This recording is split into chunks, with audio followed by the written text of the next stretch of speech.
So hello, welcome to the video and happy Christmas, if that's your thing. If it's not your thing, then season's greetings to you all. I wanted to do something a bit fun this week, partly to break up the long string of Middle Eastern flight reviews we're in the middle of. So a couple of months ago, my channel reached its 4th anniversary of the first video that I released. I didn't make a fuss at the time. I think I probably will next year when it's the 5th anniversary. But I have been looking back a little bit on some of the older videos that I have released. So while we're talking about celebrating, in another month or so my channel should hit 20,000 subscribers, which is quite a milestone, and I'm looking to celebrate that by doing another Q&A video. So let me take the opportunity now to invite you to leave any questions you'd like answered in the comments section to this video. I'll scoop them up and make that video in the new year when I hit that great milestone. So as I was looking through my back catalogue, I started to wonder how many different airlines I've actually reviewed over the 4 years this channel has existed. And as a fan of Douglas Adams, I was quite thrilled to discover that I've reviewed 42. Here they are. The asterisk denotes that that video hasn't reached the channel yet. And I have reviewed some airlines more than once, and once all of those reviews that I've made reach the channel, I will have made 99 flight review videos out of about the 270 videos I've released in total. So it felt like it would be fun to sum up my experience of those 42 airlines in some way. Now, tier lists are a thing on YouTube, and that was my initial idea, to take all 42 of those airlines and rank them against each other. But when I thought about it, I realised that that would actually be quite tough. There's so much to a flight experience that it's really difficult to rank airlines against each other. One flight might have great food but a terrible crew. Another flight might have terrible food but a brilliant crew. How do you rank those two airlines when you're basing it on such different criteria? So I thought I'd have some fun by giving out some end-of-year awards, the Matties, if you like. Budget and time did not allow me to manufacture any physical awards that I could give out, but I'm not going to let that stand in my way. So I've come up with 6 categories that I'm going to award today, culminating in the Best Airline Award. All very subjective, all incredibly unscientific, and in most cases it's based on a sample of 1 or perhaps 2 flights on that airline, but it's a bit of festive fun. So if you'd like to see the winners and losers, stick around. Hi, I'm Matt and this is Matt's Planet. I aim to entertain, educate and inspire with my travel adventures from planning to execution. I'll show you how you can travel in style for a lot less than you'd think. So subscribe so you can come with me. So category 1, you know what, this hat's annoying me. Category 1 is best seat. I'll do a top 3 in each category with the occasional honourable mention. So 3rd place in the best seat category goes to the Q Suite. Only position number 3. It's a great seat, but it's a little bit claustrophobic. The walls are great, but they're just a little bit close to you. The foot cubby really isn't brilliant. It makes it a little bit difficult for the taller person to sleep. And being completely honest here, I quite like being in a more open seat where you can see what's going on around the cabin. I like privacy, but not to the exclusion of really knowing what's happening. It's a great seat, but I think there are 2 that are better. So in 2nd place is the Apex Suite, so it's a tie between Oman and Gulf Airs.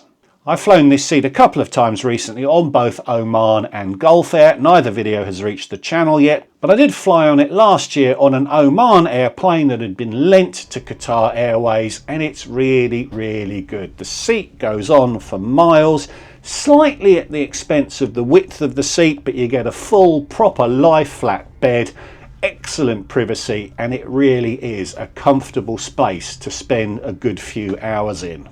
And no foot cubby. I'm not going to give any honourable mentions in this category. You know, any lie flat business seat is a privilege to travel in, and they're all pretty excellent, certainly compared to the options that you had when flying even only 10 years ago. But the number one seat for me and the winner of the Matty is the Finnair Air Lounge. This is a remarkable piece of engineering, incredibly hard to explain, takes a bit of getting used to the first time you fly it, but I think it is brilliant. Great for lounging around in, it's really good for sleeping in. You need a little bit of dexterity to get in and out of it, and as I say, it is a bit weird, so it's not going to suit everyone, but it is my favourite business class seat.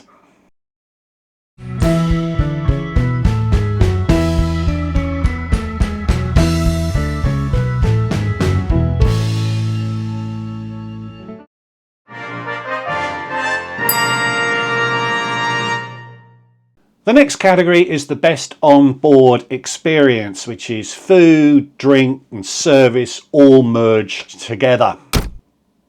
All subjective and based on a small sample, but in third place we have Sri Lankan. You know what, I could have placed this higher when I think about it, because it really was a very enjoyable experience when I was on board. The seats themselves are old, they're a bit clapped out, many of them don't go flat, and Sri Lankan seems to struggle to actually operate the flights that it's sold. But if you do get on a flight that's operating, the onboard experience really was very good. Crew good, food good, drinks pretty good, you know, I really enjoyed it. Second place here goes to Aegean, and I've always enjoyed flying with them both in business and in economy. Hey, they feed you in economy class. The crew can be a little bit robotic and a little bit Robert Plant-ish, if you know what I mean, but overall the onboard experience I've had with them has been very good. So highly commended here. I would have given this awards to Emirates without even thinking about it, but that was a first class experience on a true first class airline, and compared to the other 98 videos I've made, I didn't really think it was a fair competition, so I excluded them. But the winner is going to be controversial, and it is British Airways. They're painfully inconsistent, but when they get everything right, it is a truly excellent onboard experience. Doe & Co.'s food is very good when you're flying out of Heathrow. At list, the drinks list is usually good, although bring back the cognac, and the crew can be exceptional. Helped, I think, by being British myself, so I recognise the humour and I have that level of familiarity with them because they are effectively my home nation crew. And it will help if the flight you're on isn't completely full. So perhaps a controversial one there. I don't think any of the business class airlines I've flown are a slam dunk head and shoulders winner in that category, but overall I just gave it to BA. Next is the best low-cost carrier experience. Now, it's unfair to compare Ryanair to Qatar, low-cost versus full service. So as I've actually flown 8 low-cost carriers in the history of the channel, I thought they deserved their own category. Third place goes to Vueling. I'm sorry, I'll say that again, Vueling. They're a Spanish low-cost group that's part of the IAG group. In certain circumstances you can squeak your way into a lounge, and you'll earn avios when flying with them as well, which is handy. I flew with them to and from Barcelona. It was a good crew, it was a good modern airplane, and they were good, no complaints at all. Second place goes to Thai Smile. Okay, they wouldn't let me into their lounge, which annoyed me a bit, but the onboard experience was really good. I mean, basically anything to do with Thailand is gonna make you smile, and it was no exception on Thai Smile Airlines. Second place for them. So number one in this category, the clear winner, and probably the clearest winner out of all of these categories, is Jet2. I flew with them on a sort of charter thing tied in with P&O down to Tenerife, and they were superb. Still a low-cost experience, but it was a good plane, the crew were great, and I really enjoyed it. So first place and congratulations to Jet2. Next up is the worst experience, and I'm going to limit this to a specific flight that was particularly bad rather than this being an award for the airline in total, because I'm sure on many occasions these airlines do an excellent job. They just didn't on these occasions. And third place goes to ITA Airways, or ITA Airways, the new national flag carrier of Italy. It was a disinterested crew that couldn't be bothered to clean up. It was bland and uninteresting food, and we had a shocking ground experience in Rome when I was travelling with my mother, who asked for disabled assistance. Now granted, that was a while ago when ITA was still a relatively new airline, so things may have changed, and I've seen some very positive reviews of them since my experience. But I don't go out of my way to spend money on experiences that I'm expecting to be bad. So I had a bad experience with ITA, and I'm in no hurry to give them any more of my money. Second, it's British Airways when I flew back overnight on an A380 from Miami. It's still an experience that makes me cringe, and it shows how inconsistent BA can be. It was still in the shadow of the you-know-what, and it's one of those areas where the ground crew probably let BA down, but the ground crew is still operating under BA's name and branding, so BA has to hold them to account. But the check-in process was abysmal. Only 3 or 4 desks open for an entire A380 full of people, and then the gate experience was miserable. It is not a premium experience to end up having to sit on the floor for a couple of hours before the plane eventually is ready for you to board. And when we did board, we ended up taking off, I think, after midnight, so the crew decided to do an abbreviated service. We were starving because we'd been in the gate for so long, and they ended up feeding us in the dark. And then the final indignity was that when we landed, I had the worst breakfast that I've ever had on any aeroplane. It was truly shocking. An honourable mention? Well, I suppose it's a dishonourable mention here to Virgin, with whom I've never really had a good flight. I really do think they are all style and they are no substance. And that fish dish I had on one of my recent flights made me really, really sick. But the award for worst experience is another relatively easy one, and it goes to Egypt Air. The worst safety failings I've ever featured in a video, and I think probably the worst safety failings I've ever seen in any of my flying history. The crew did not care. They didn't clean up, and when we came into land, they did no safety checks. So we had the incredible situation of a young child just across the aisle from me, sitting on their parents' lap with both of them completely unrestrained as we landed. The crew didn't check, the crew didn't care. Of course, everything worked out okay because we landed safely, but if there had been an incident, that child would have been bouncing around that cabin completely unrestrained. Terrible. Right, the next category is the most enjoyable flight that I have taken and shared on this channel. Sometimes the sum of the parts is greater than any individual element, so an experience may prove to be great even if no constituent part of it was award-winning. And third place here goes to Aeromexico, who I flew with from Bogota up to Mexico City. It was a good, not brilliant seat. It was good, but not brilliant food. And it was a great, fun crew. Plus, there were outstanding views out of the window. So it all added up to being a really memorable experience, even if no single part of it was particularly great. Now, second place here goes to KLM. I really enjoyed my flight from Amsterdam down to Aruba, continuing on to Bonaire. And again, no single element of it really stands out in my mind. Indeed, the second meal was actually pretty terrible. Plus, the seat layout in business class was 2-2-2. I was in a window, and I usually really dislike being trapped in that way. But I really enjoyed the overall experience. I've still got my little bottle of Dutch gin down there in the old house, and I'm going to give KLM second place in this particular award category. Honourable mentions here go to Alaska Airways, which offer an in-flight experience that really is different to the other US airlines, and I really have enjoyed flying with them. And I'm also going to mention the Lufthansa group airlines that aren't Lufthansa. I've had a great time on Swiss Air, on Brussels Air, and on Austrian. Again, there's nothing individually about those flights that was exceptional, but altogether it produces an experience that I really enjoyed. But first place goes to Sri Lankan Airways, and specifically the flight I took with them from Jakarta to Colombo, where I ended up being the only business class passenger in an 18-seat cabin. I got on board and the purser told me to sit where I liked because I was going to be the only person in there. It was great fun, I got wonderful service, and it's probably the closest I'm ever going to get to having a private aircraft experience to myself. It's just a shame that Sri Lankan has hiked up its pricing so aggressively on that route.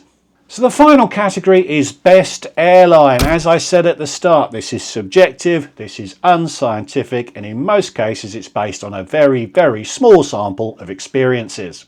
But third place goes to Aegean. I really like them and I think they are the best European airline. Whenever I say that, people in the comments say Turkish, Turkish, Turkish. You could argue they're not a European airline, but I've not flown on them recently and I would be prepared to accept that they are competing with Aegean. But for me, on my experience in these 42 airlines that I've reviewed, Aegean comes third. And I've had 14 flights with Aegean now, so it's not exactly a small sample size either. But they've got some great lounges in Athens and in Thessaloniki. They've got new planes, they've got good food, even up the back, good crew. It's been a good experience every time I've flown with them. Just avoid those seats with the puny legroom right up the back. Second place, controversial again, it's British Airways. When they get it right, they get it right. Now, when I fly and make reviews, I try and distinguish what the airline has designed the service to be from the service that you experience, because the difference between them is going to be down to how the crew interprets and executes things. The crew can be brilliant, but if they're tasked with delivering a substandard service, it's going to end up being a bad experience. Similarly, the service can be designed to be superb, but if you get a bad crew, you're just not going to enjoy it. And I think that's what's holding BA back from taking the top spot in this category. BA still makes absolute howlers in how it designs its service. The current brunch and supper nonsense is a great example of this. It feels like they were decisions taken by a committee of people, none of whom have actually flown in a premium cabin any time in the last 10 years. They are dumb decisions. Similarly, giving you nuts that are still in the packet, serving your dinner on a cheap plastic tray, having terrible, inadequate second meals on flights are all examples of where BA just hasn't designed the service to be up to the standard that it needs to be. And don't get me started on them removing cognac. But they're small things that feel so easy to fix, but they're the sort of things that are holding BA back from being the excellent airline that they used to be and really should be again. Now, once again in this category, I've disqualified Emirates. I've only ever flown them in first class, so it would be a poor basis for making a judgment about the entire airline. But the winner for the coveted Matty Award of Best Airline 2024 is Qatar Airways. And again, as I've mentioned previously, Qatar is not perfect. In fact, no airline is perfect, and if they were, they would be a slam dunk winner of this category. Although the components of the Qatar offering are all individually really good. The Q Suite is in my top 3 of seats, although I'd say their herringbone layout is actually not at all bad as well.